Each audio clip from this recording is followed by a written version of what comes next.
Hi guys, welcome back to Regular Secular Mama. If you're new here, welcome. My name is Cassie Roberts and I'm a homeschooling mama in South Texas. I have two kids ages 11 and 8 years old.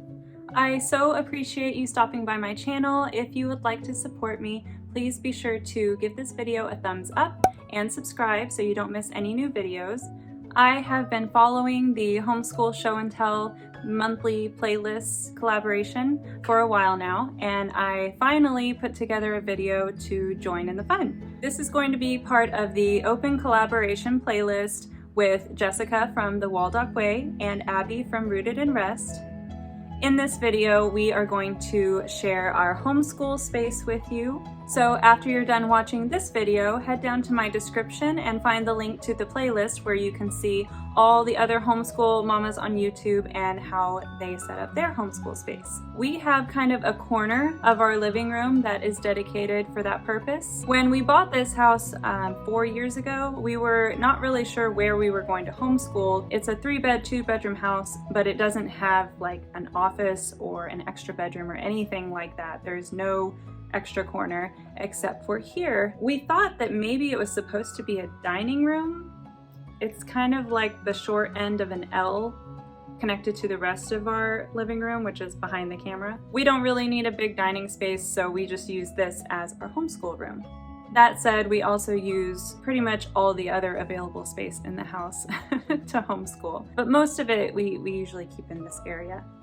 You can see most of our homeschool space behind me, but I'm going to pick you up and bring you with me to show you everything. All right, I'm gonna start over here. This is usually where the kids sit when they do their schoolwork, unless they want to take it and go sit somewhere else where it's more comfortable. This is where my daughter normally sits and my son sits over there. So we just have, you know, our normal everyday things that we need, like pencils and pens and scissors and glue and bookmarks and coloring things.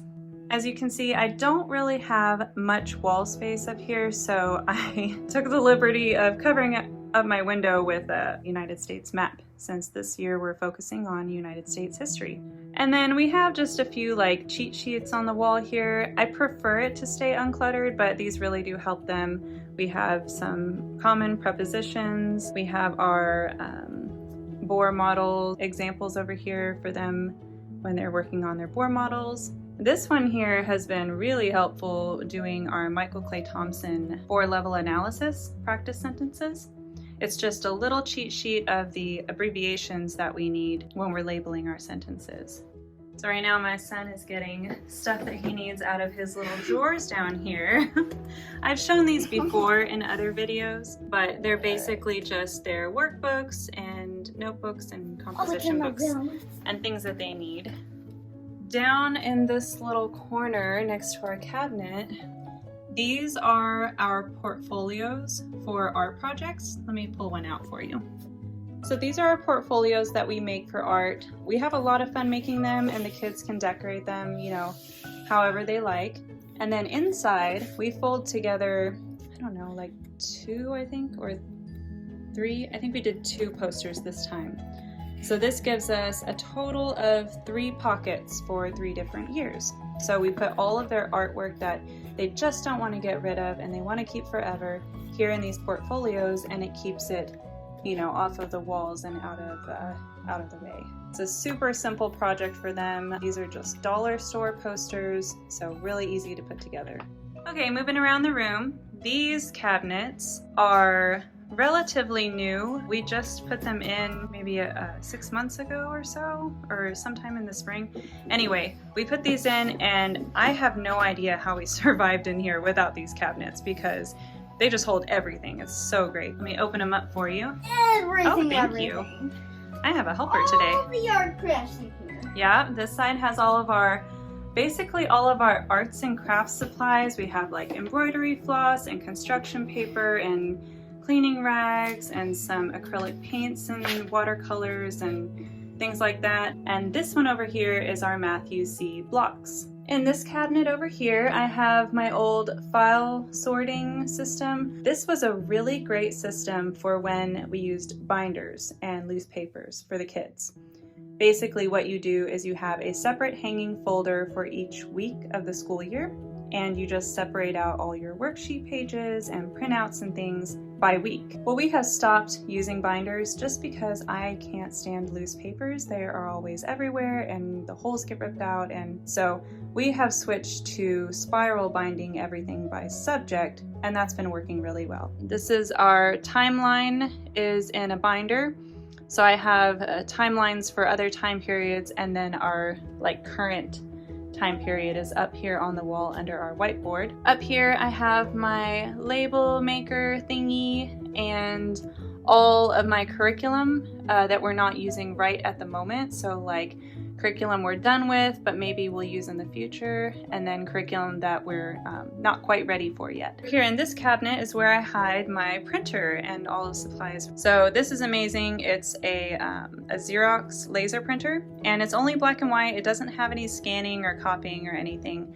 I kind of wish I had gotten the Xerox laser printer that also could scan and make copies, because then I could get rid of this humongous printer. I keep this one just so I can still scan and make copies, but it's kind of annoying that I have this humongous printer just for that one purpose. So, and you know, just some paper, my laminator. We keep our pencil sharpener in here so it doesn't make a mess everywhere else. And our laptop slides in here and it plugs in to charge. Here is the top of our cabinets. I try my best to keep it uncluttered. Sometimes we have things like this. I'm not entirely sure what this is here. They told me it was some kind of ant farm. Yeah, so there are probably ants in my carpet. Oh well, anyway, this is probably one of my favorite resources for studying the 50 states and, you know, all the research and information on each state.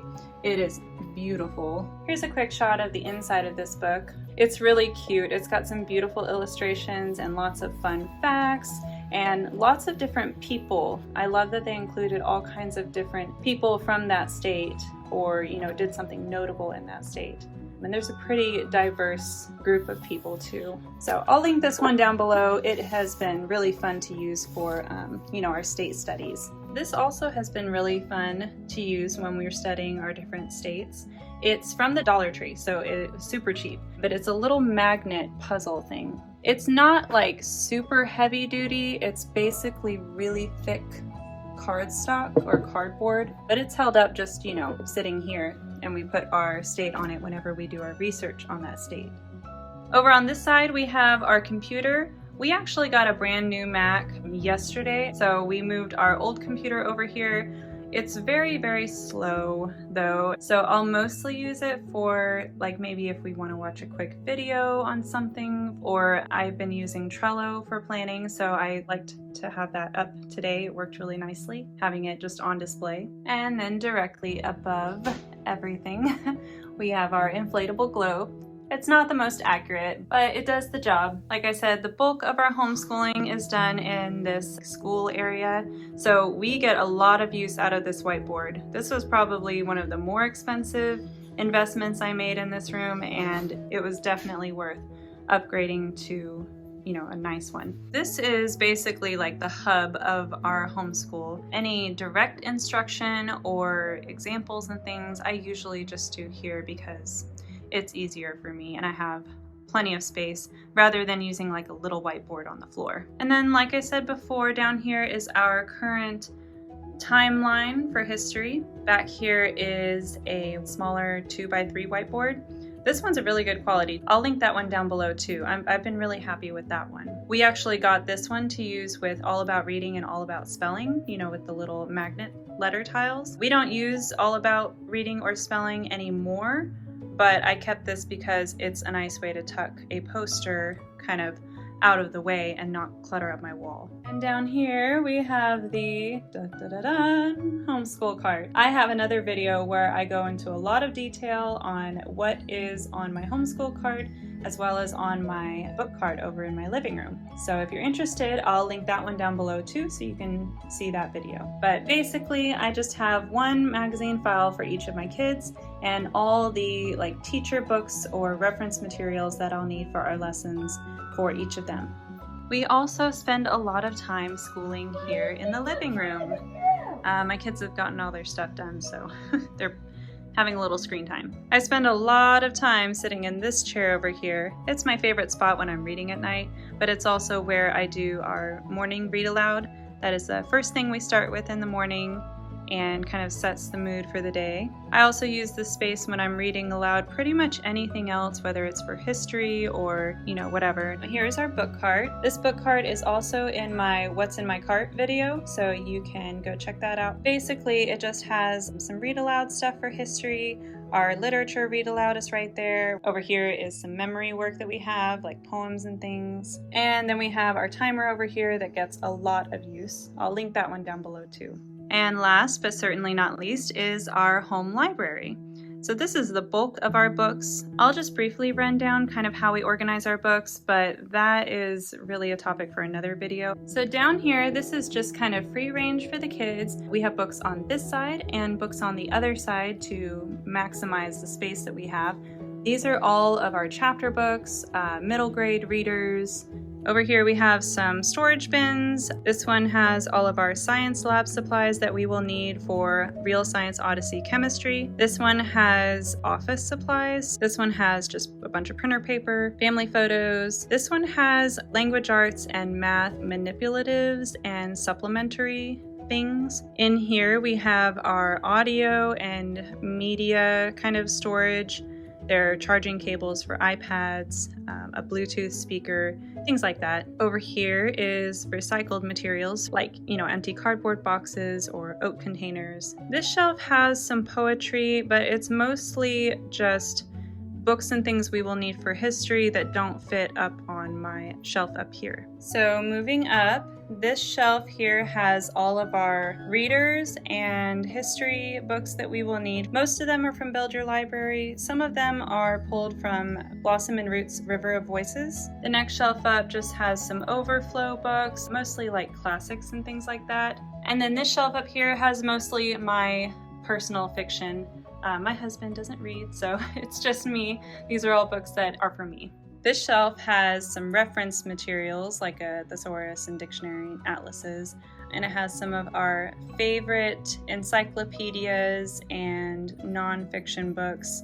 These Smithsonian books here are so beautiful. If you have to choose one thesaurus for a topic to have in your home, I would choose these Smithsonian books because they're so well done. I'll pick a couple of our favorites in here and link them down below. This one in particular is gigantic, but it is probably the book they pick up the most out of any book in the house. Oh, well, yeah, except for Kindles, of course. We also have our Harry Potter collection, and we just started buying the Aragon series, which we haven't read yet. None of us have read Aragon, so let me know if that needs to go to the top of my TBR pile. Let's see, I'm gonna get this high shelf here. These are books that are coming up in Build Your Library and the next levels that we're doing. So right now we are doing level 3 and level 5 kind of combined. After that is done, we will combine level 4 and level 6. In this little book display shelf, we keep our books, mostly picture books that go along with our history and science. In this little corner, we just got a new desk and of course our new computer. This is a huge step up from what we had before. It was very cluttered and mismatched and there was just no space. This thing right here is, I don't even know what it's called. I call it a drawing pad. I guess that's what it is.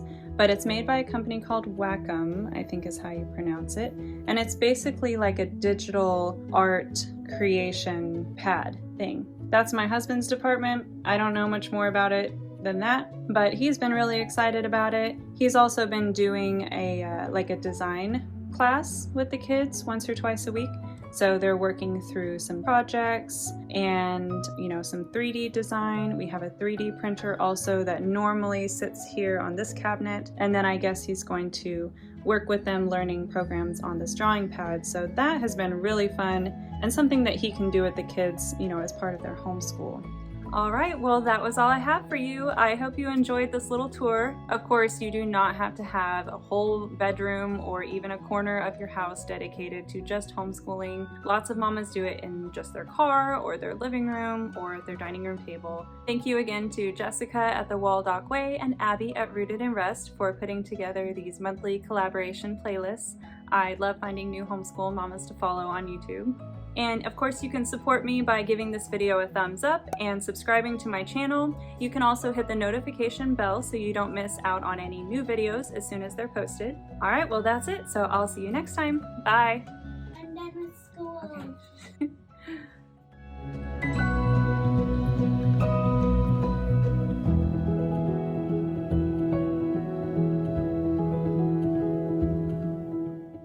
Thank you because you're the best mom ever. Ha! I have proof.